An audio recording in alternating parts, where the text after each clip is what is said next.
বিসমিল্লাহির রহমানির রহিম। আসসালামু আলাইকুম। কেমন আছেন আপনারা সবাই? আলহামদুলিল্লাহ, আমিও ভালো আছি।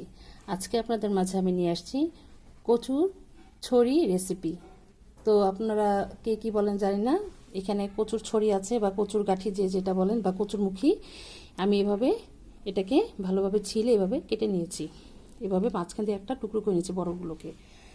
আর লাগবে গুঁড়ো চিংড়ি। আমি এখানে কিছু পরিমাণ গুঁড়ো চিংড়ি নিয়ে নিয়েছি, আপনার চাইলে বড়টা দিয়েও করতে পারেন। আর লাগবে এখানে পেঁয়াজ কুচি, আধা চামচ পরিমাণ আদা রসুন বাটা আর কাঁচামরিচ। লাগবে পরিমাণ মতন লবণ, লাল মরিচের গুঁড়ো পরিমাণ মতন, হলুদ গুঁড়ো পরিমাণ মতন। আর লাগবে এখানে 1 চামচ পরিমাণ ভরে আমি ধনিয়ার গুঁড়ো নিয়েছি, আধা চামচ পরিমাণ জিরার গুঁড়ো, আর এখানে লাগবে রাঁধুনি। তাহলে চলুন আমরা মূল রান্নায় চলে যাই। এখন আমি রান্নায় চলে আসছি।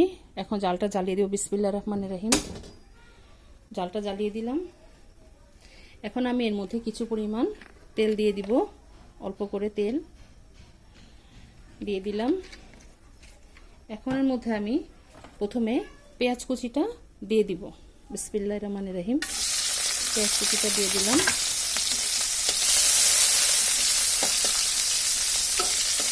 পেঁয়াজ কুচিটা দিয়ে দিলাম।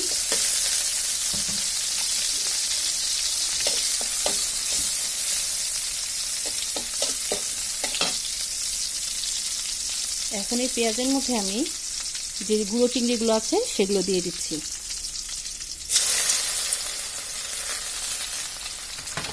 দিয়ে দিলাম।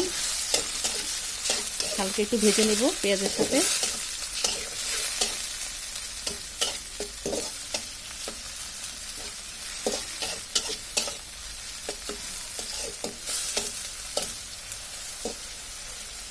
হালকা একটু ভেজে নিতে হবে, তাহলে যে কাঁচা স্মেলটা থাকে সেটা থাকবে না।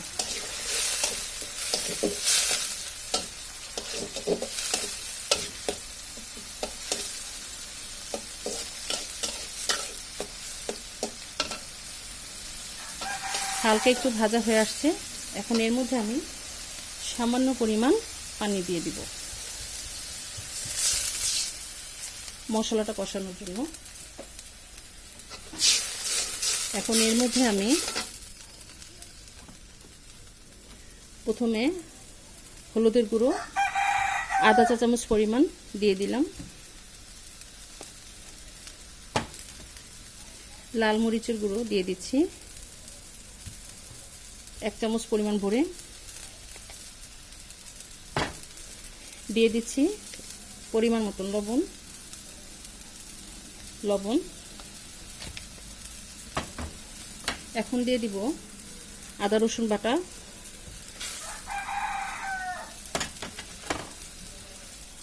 দিয়ে দিব ধনিয়ার গুঁড়ো, জিরার গুঁড়ো। যে রাঁধুনি আছে সেটা আমরা পরে দিব। এখন মশলাটাকে ভালোভাবে কষিয়ে নিতে হবে।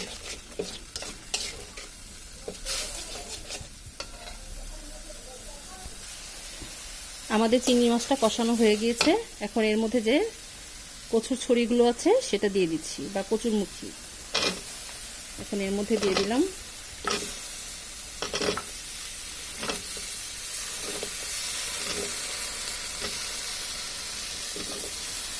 এটাকে এখন ভালোভাবে নেড়েচেড়ে কষিয়ে নিতে হবে।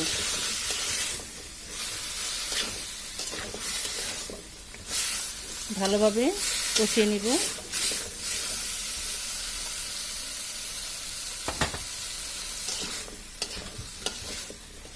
এই কচুর মুখী আপনারা ইচ্ছা করলে সেদ্ধ করেও রান্না করতে পারেন, আবার এইভাবে কাঁচা অবস্থায়ও রান্না করা যায়।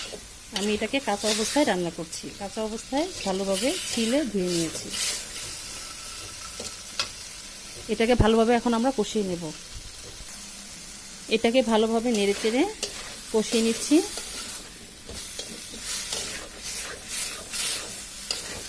আপনারা চাইলে এর সাথে ইলিশ মাছ দিয়েও রান্না করতে পারেন, যে যেভাবে রান্না করে। সব মাছ দিয়ে তো ভালো লাগে না, একমাত্র চিংড়ি মাছ, ইলিশ মাছ, এই দুটো মাছ দিয়ে আমার কাছে খেতে খুব ভালো লাগে।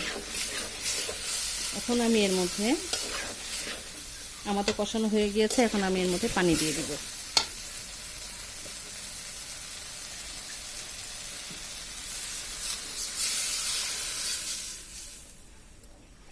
সেদ্ধ হতে একটু সময় লাগবে, তো আমি পানির পরিমাণটা একটু বাড়িয়ে দিলাম। যেহেতু এটা কাঁচা অবস্থায় আমি এটাকে কষিয়ে নিয়েছি।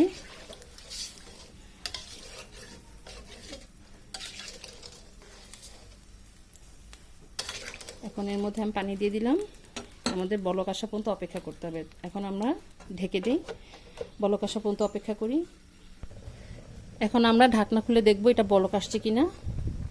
মাশাআল্লাহ, তরকারিটা বলক চলে আসছে। এখন আমরা এটাকে একটু নেড়ে দিব।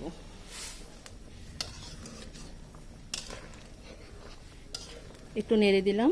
এখন আমরা এটাকে মিডিয়াম আঁচে রান্না করে নিব। আমি মিডিয়াম আঁচ করে দিচ্ছি। এখন আমরা আবার ঢাকনাটাকে খুলে নিব। এটা একটু সেদ্ধ হতে সময় লাগে, আবার একটু নাড়াচাড়া করে দিচ্ছি। এখন এর মধ্যে যে আমরা রাঁধুনি রেখেছি সেই রাঁধুনিটুকু আমরা এর মধ্যে দিয়ে দিব। আপনার রাঁধুনিটা আপনারা যে কোনো মুদি দোকান অথবা সুপার শপে পেয়ে যাবেন। আমরা এটাকে একটু হালকা একটু প্রেস করে ফ্লেভারের জন্য, গ্রানটা ভালো লাগে, আমি এভাবে এটাকে এখন দিয়ে দিচ্ছি এর মধ্যে। আপনারা চাইলে না দিলেও পারেন, যেহেতু আমার কাছে এখন ছিল সেই জন্য এই রাঁধুনিটা আমি দিয়ে দিলাম। এখন আমরা এটাকে সিদ্ধ হওয়া পর্যন্ত অপেক্ষা করতে হবে। আমরা সিদ্ধ হওয়া পর্যন্ত অপেক্ষা করি। এখন আবারও চলে আসছি চেক করার জন্য আমাদের কতটুকু সেদ্ধ হয়েছে। মাশাআল্লাহ, সেদ্ধ হয়ে আসছে। আর কিছুক্ষণ হলে আমাদের এটা হয়ে যাবে। এখন আমি এর মধ্যে যে 3টা কাঁচামরিচ রেখেছিলাম ফ্লেভারের জন্য দিয়ে দিচ্ছি।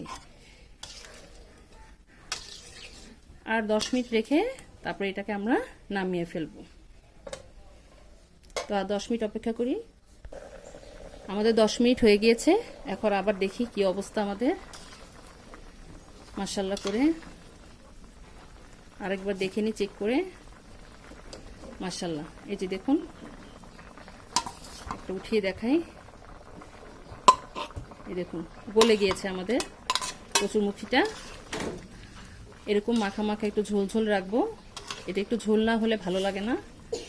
তো মাশাআল্লাহ করে এখন আমরা এটাকে চুলা বন্ধ করে দেব। চলুন আমরা পরিবেশন চলে যাই। তৈরি হয়ে গেল আমাদের মজাদার কচুরছড়ি রান্না।